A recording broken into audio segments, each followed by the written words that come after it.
All right, let's have a look at number one first then. So this is the, for how long is a statutory off-road notification required? Sorn for short, they call it. You know what this is, okay? A Sorn, it's a, I don't. I forgot what it was. yeah. Uh, It's basically if say you have a car, right, and you've had an engine failure or something, right, and the engine's not, it's not going to be repaired anytime soon. Well, they allow you to keep the car basically under these conditions because it's not going to be driven on the road, you see, because it's actually broken down. So you can actually avoid paying your road license fee in particular because it's not getting used, you see.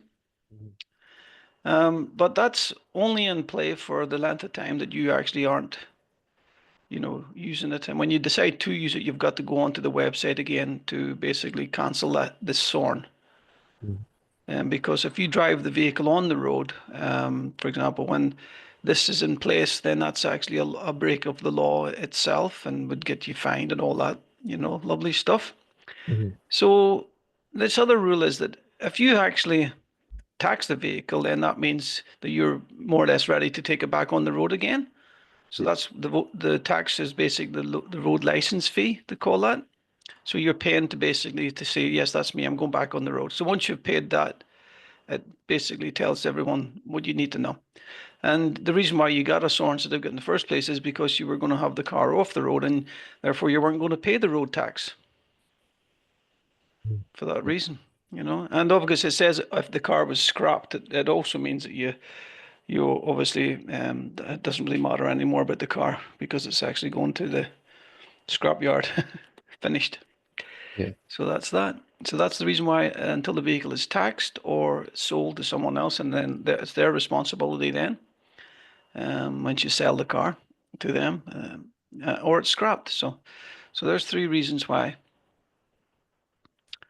your SORN would be then, taken out of the equation, if you like. All right, Yeah. happy enough? Yeah. All right, so 15 then. Well done on that run there, 13 in a row without getting one wrong. Yeah.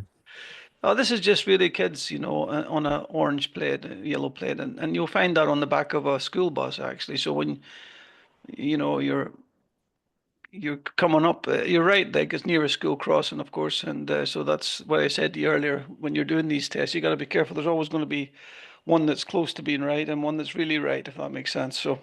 Yeah. So you've just been caught with this a little bit. So you see that on when you come up to a school bus and it's sitting parked, you'll see that on the back of it.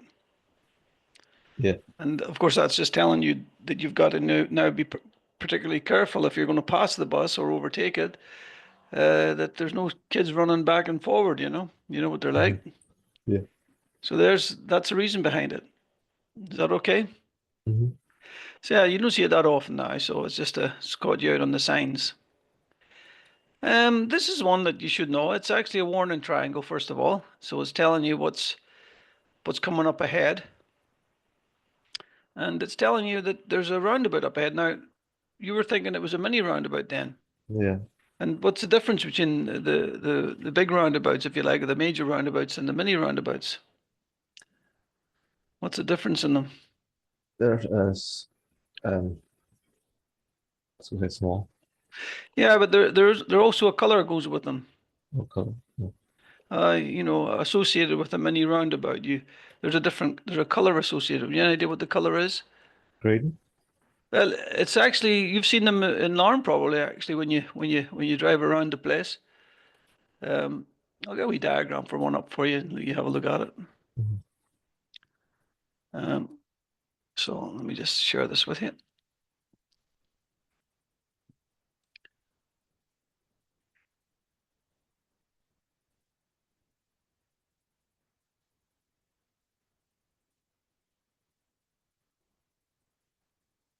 Can you see that okay? Yeah. Oh, I can see it now. Yeah. You see the difference? Mhm. Yeah. So you got a blue circle, you see, with the white arrows. And if you look at the other one in a second again, you'll see that there's no blue. really, anywhere near that sign. That's maybe the quickest way to remember. And of Mm-hmm. course, with a mini roundabout, you're allowed to touch that white dot a little bit if you need to.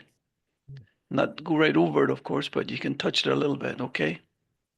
Mm-hmm. All right, let's go back to the question. And so you remember it now. You see there's no blue there. That's how you remember the mini roundabouts. The blue circle with the white arrow. Yeah.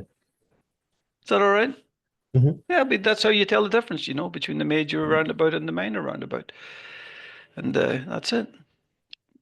Just wee memory triggers like that help to, you know, get you over the line whenever you get stuck up on a question.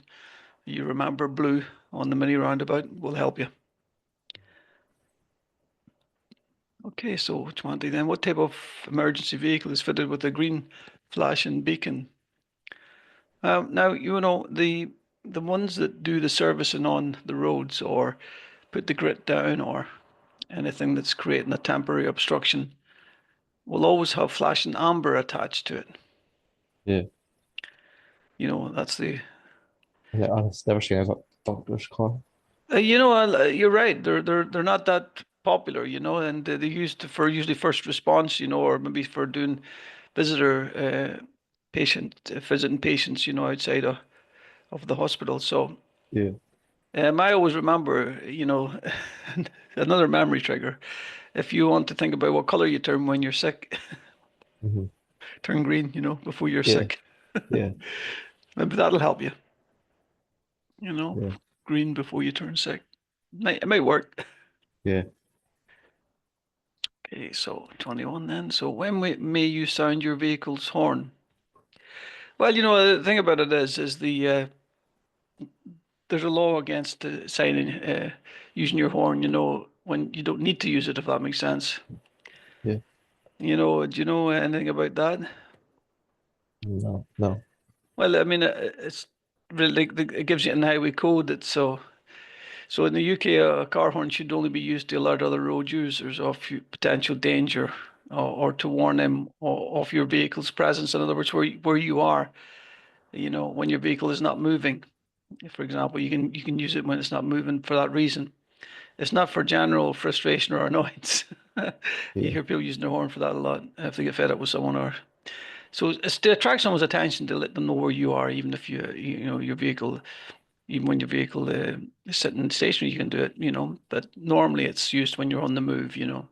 Mm-hmm. But it's not generally used for when you're sitting still. But so you're always going to be on the move, and it's allowing to signal a person, that you're there on some occasions that can work like that. That's why I said you could use it when you're stationary. Sometimes somebody's going to reverse into you, for example. You're sitting still and they're not paying attention, looking out the back window. You could top your horn. But when you're on the move, Mm-hmm. it can attract someone's attention. And if you're using it, suppose you list them in just to be on the safe side. Alerting to danger. So use the horn to warn other road users of potential hazards, such as another vehicle merging or that's coming towards you without noticing you. It signals presence. Use the horn to indicate where you are, especially in areas where there's limited visibility or, when there's a blind corner, for example. You could use that. Warning of potential danger. Use the horn when approaching a blind spot or a corner where visibility is limited. So a lot of visibility, and when you can't see that far in front of you, could be a good idea. So I Yeah. suppose when not to use your horn. So while stationary, in other words, you don't use it just for the sake of it, unless another vehicle poses danger, for example. And there is a time that comes up here. And if you can try to take note of this for me, you're not allowed to use your horn in built-up areas between the times of 11:30 p.m. and 7 a.m. Mm-hmm. So it's actually illegal to use the horn in built-up areas during these hours, except when a hazard really exists, like we talked about. So how do you remember that? Well, I remember it by, the all-night diners, 11/7s,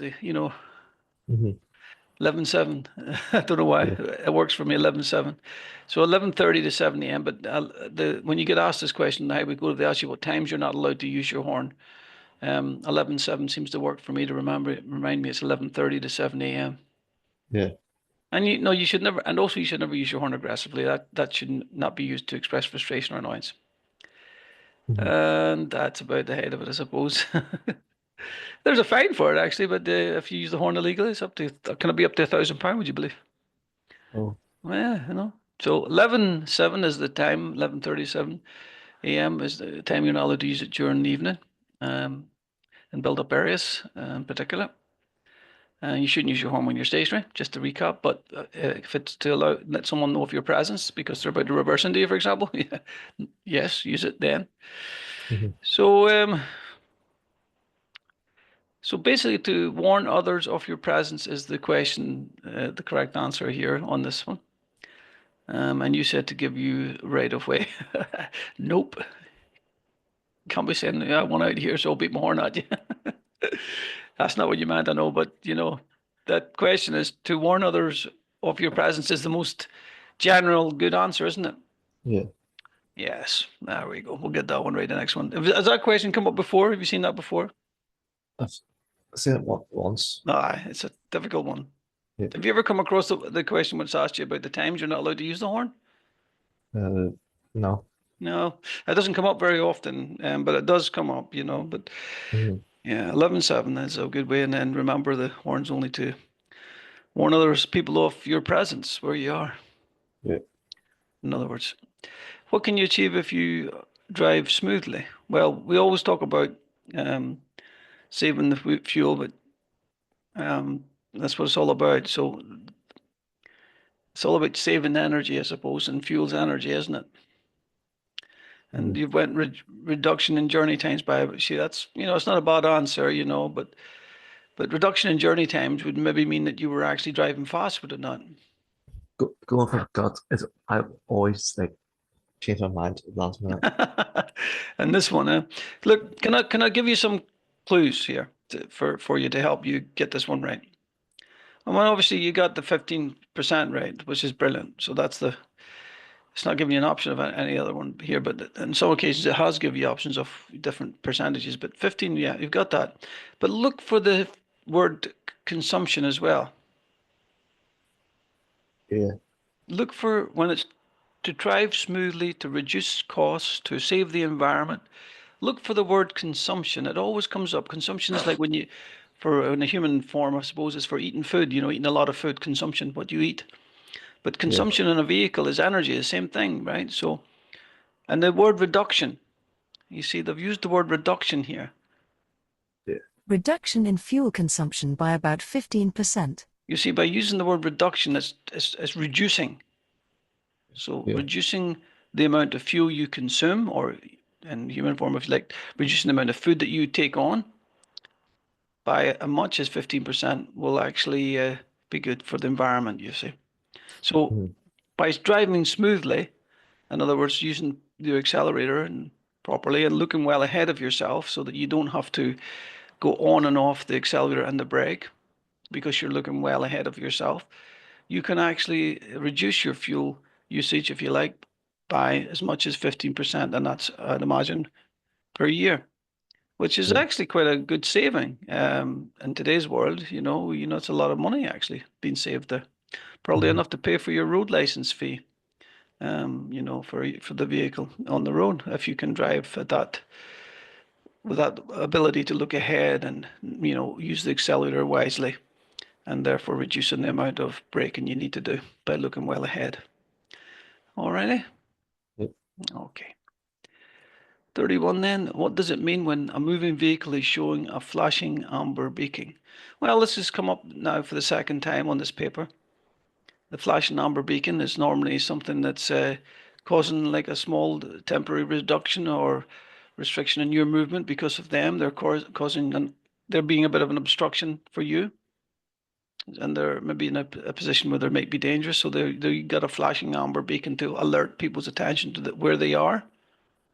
And that's like, the mobility scooters, when they're on dual carriages, they're meant to have one on them to help reduce the risk of someone not seeing them. The Yeah. gridding lorries, anything that's going to be doing some work on the roads, the wee road sweepers. Yeah. And, it's giving you a flashing amber light to let you know they're moving very slowly. And, gives you a helping hand to know that they're not stopped, but they're still moving a little bit. because they might appear to be stationary when you approach them, but when they've got the flashing amber going, they're moving slightly sometimes. So that's giving you the heads up that they're actually still moving a little bit if you're going to pass them, because obviously that Yeah. has to be built into your calculation of how fast you pass them and all that. Is that okay? Yeah. So just try to remember when you see flashing amber beacons, it's always going to be an obstruction, so vehicle or moving slowly or something like that. Now, when you say the vehicle is broken down, by the way, that's not a bad answer, because when you do break down, you are causing a temporary obstruction, and so you would use your four ways, we call them, don't we? The four-way flashing amber lights. But this beacon the word beacon is not the same as the indicator on the car flashing. In respect to that. So when you say flashing beacon, you see, you you have to think about something else. So give a small picture of it actually for you, Lee. See if I can give you a better idea of what a. I mean, it does. I get exactly what why you went for that, of course, because I mean, it's. Let's be honest about it. You got the answer you give is actually correct in some ways, but the fact that they've used a moving vehicle as a flashing amber beacon instead of a flashing amber indicator or hazard warning lights is what we normally the way we describe the flashing amber lights on the car. We call them hazard warning lights, don't we? Yeah. So that's how we would have, if they were asking you about that, that's how they would have described that. They wouldn't have described it as a beacon. Can you see that picture now of a beacon? Yeah. So that's what they were referring to, and that's what you would find on the top of the vehicle, usually, on the roof of it, or, a flashing amber beacon. It's not the same as the hazard warning lights in the car. But your answer, like I say, is not far away from being correct, just so you know. That's a tough one, actually. And I could see why people would get that one wrong. So now you know what a beacon is. Can you see back to the ordinary screen again? Yeah. Perfect. Okay, what lights should you use when you're driving on a wet motorway and vehicles are throwing up surface spray? Now, let's just analyze this one a little bit. What lights should you use when you're driving on a wet motorway? So it's telling you you're driving on a motorway for starters, and it's wet, so there's going to be some spray coming up, water coming up off the road into people's windscreens. And this is happening to you, and vehicles are throwing up surface spray, and it's actually therefore it's going to be in the air, and it's going to make visibility poor. So you would never put your hazard warning lights on in this situation. Okay.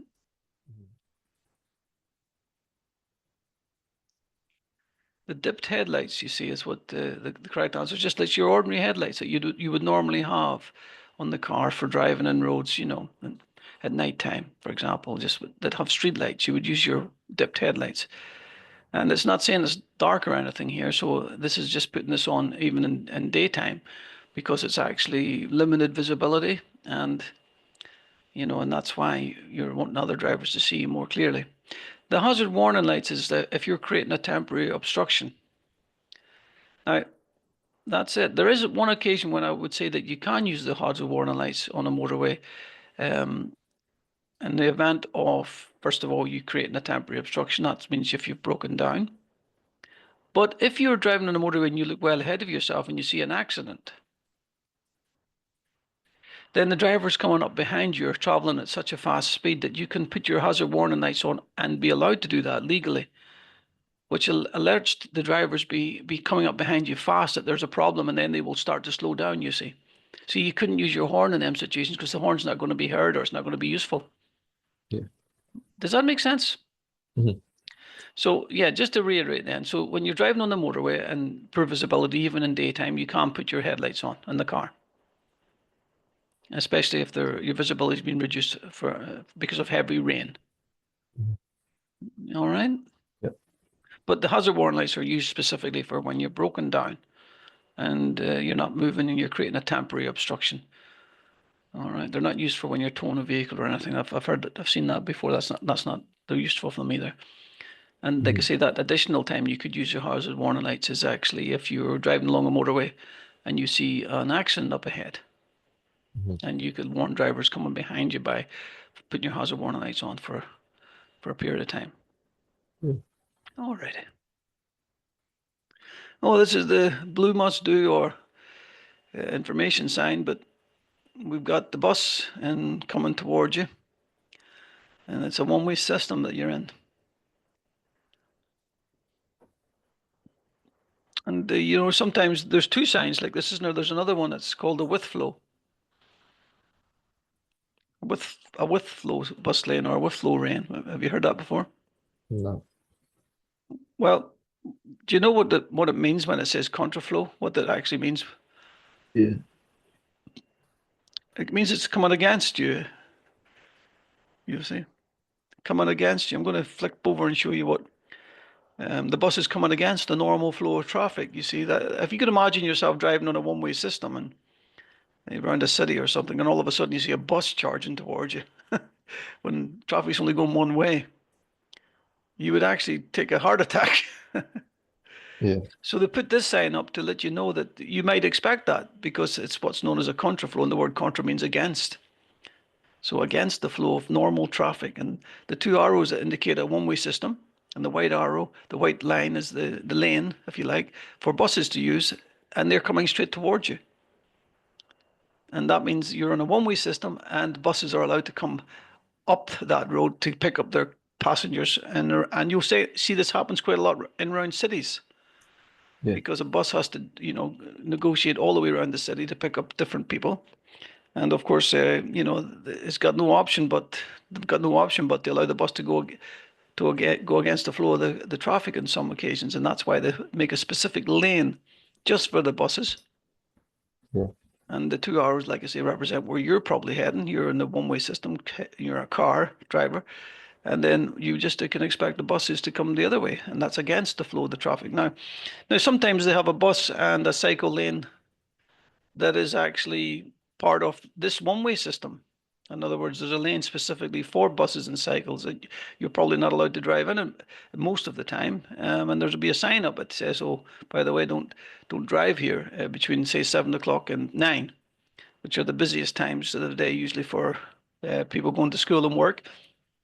So you could have a sign that says you're not allowed in the lane, but let me show you what that one looks like. First of all, the one that's with flow, if you like. Okay.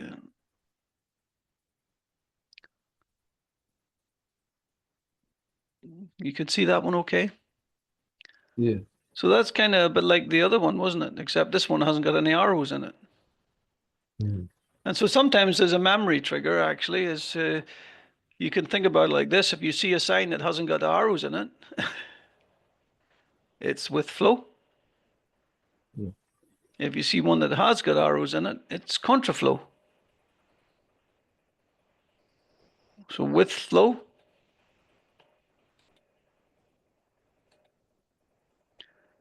contraflow, because it's got the arrows in it.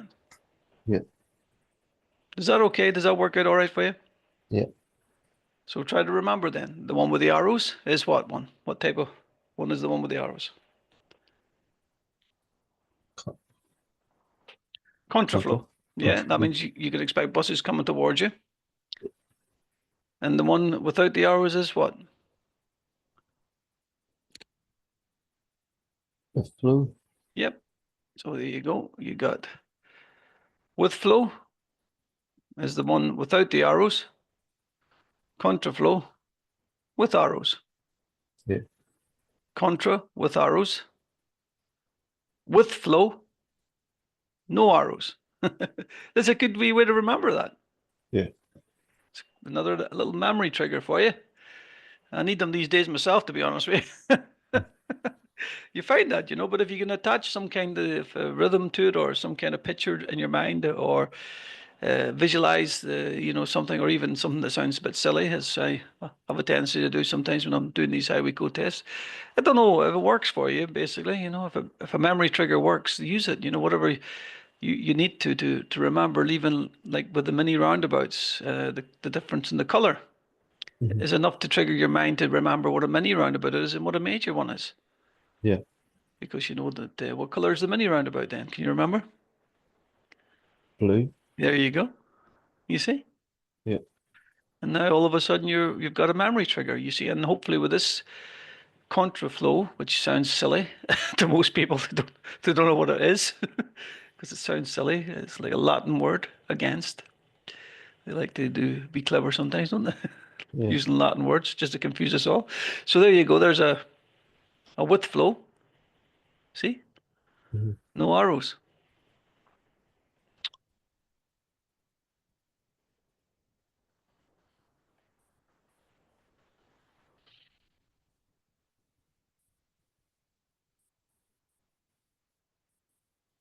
Okay, do you see the back to the theory test screen again?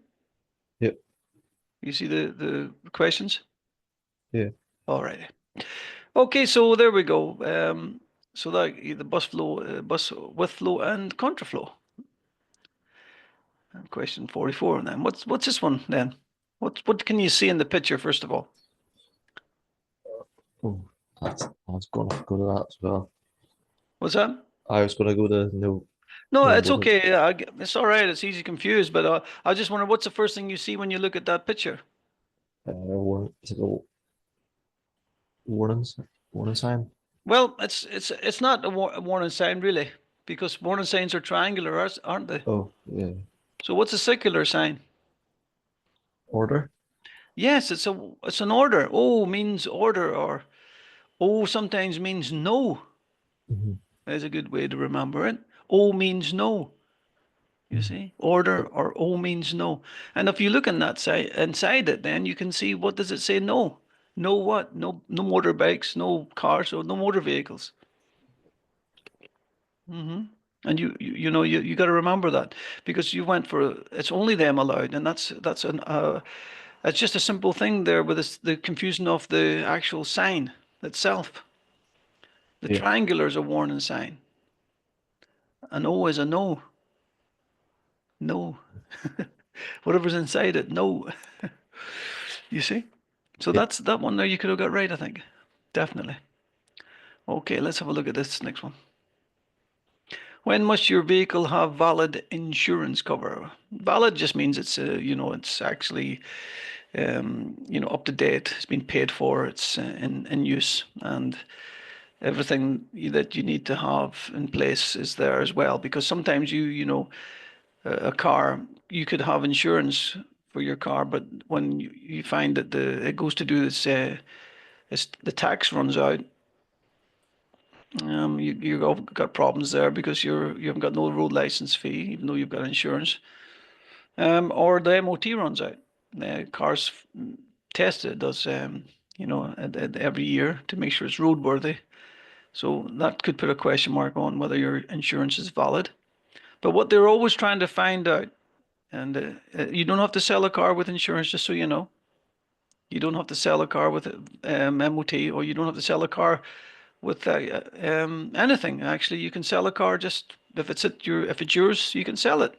So you don't need anything in place to sell a car. That might help you sell it. Now, don't get me wrong. If you've got MOT and all the rest of it, it's easier to sell, right? But it's not a legal requirement. You can have a car sitting at your front door and you never drive it, and you just decide, oh, I'm going to sell that because it's blocking the driveway. Yeah. You've never used it for years, you know.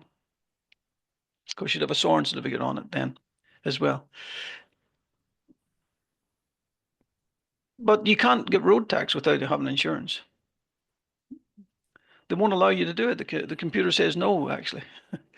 You see, when you go to log on to the internet and you say, well, I want to renew my insurance, or I want to, put tax on the car, either or, they won't let you do it because you haven't got the proper, you haven't went through the proper sequence. You've got to have both of those in place at the same time, Yeah. insurance and road license fee.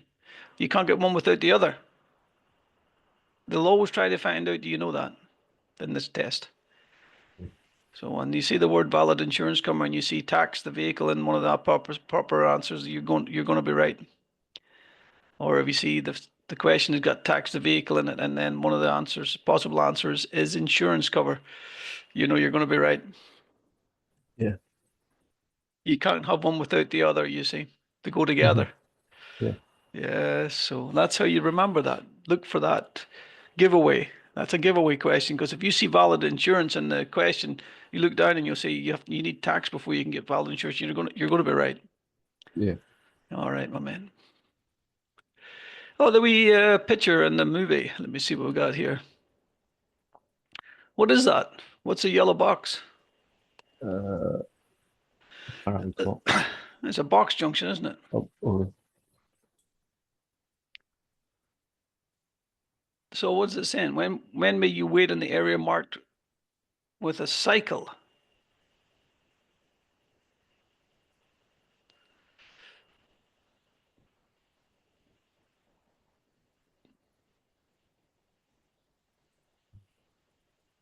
Yeah, it's a confusing worded one. So we're going to make it big again, okay? So the correct answer is, of course, when the traffic lights change to amber and you've actually went over the line, and the first line, if you like. So you have no option but to stop there. You know, it's not for you. It's for bicycles, but it's basically saying, you know, because you went over the white line and you've decided to stop, it's just, you know, amber means you should stop if it's safe to do so. There's enough room for you to stop because there's an extra bit of space that's meant for bikes. yeah. And there is no bikes in this occasion. So you see this here, Hmm. this area here is for bikes. But what's happened is the traffic light here has been green and then amber and red, you see. So what's happened is you've been in a situation where if you've moved when the light was green, or you've been coming along the light was green, and you've just come over the white line and it's went amber, but you're traveling slow enough to stop before this white line. Yeah. And that's why they've said you've come over this white line here, which is the normal place for a car to stop if you like. And this area is for bicycles, not for Hmm. you. But guess what? The light had changed and there's no bicycles there, so guess what? You can actually then stop. Yeah. It's not an easy question, that one. I had to look at it a couple of times myself. The diagram was quite strange. I'm moving it back a bit. Yeah. And these guys over here, I don't know what's going on with them. Let's just have a look to see. And we know these guys, and these guys have done something similar. But they're just basically telling you that once the light changes, look, see Yeah. this guy? Hmm. This guy? He stopped in the area Yeah. because the lights changed. He was over the line, but he had still enough time to stop here because he was traveling slow enough. And a lot of the time, amber does mean stop, of course, but it only means stop if it's safe to do so. Yeah. I mean, a lot of times, you know, it might not be safe to do so because you're traveling too fast. But if you imagine you're driving along a road and you're only doing like 5 miles an hour walking pace, well, you know, I mean, life becomes easier. You know, you can stop a lot quicker. Hmm. You could within less distance because you're traveling so slow. So Yeah. amber does mean stop, right? But it comes with that little word, if it's safe to do so in the highway code, because that means you can't do an emergency stop, you see. Sometimes, Hmm. you know, and causing a car to come up behind you and crash into you because you've decided to do an emergency stop to stop on an amber light.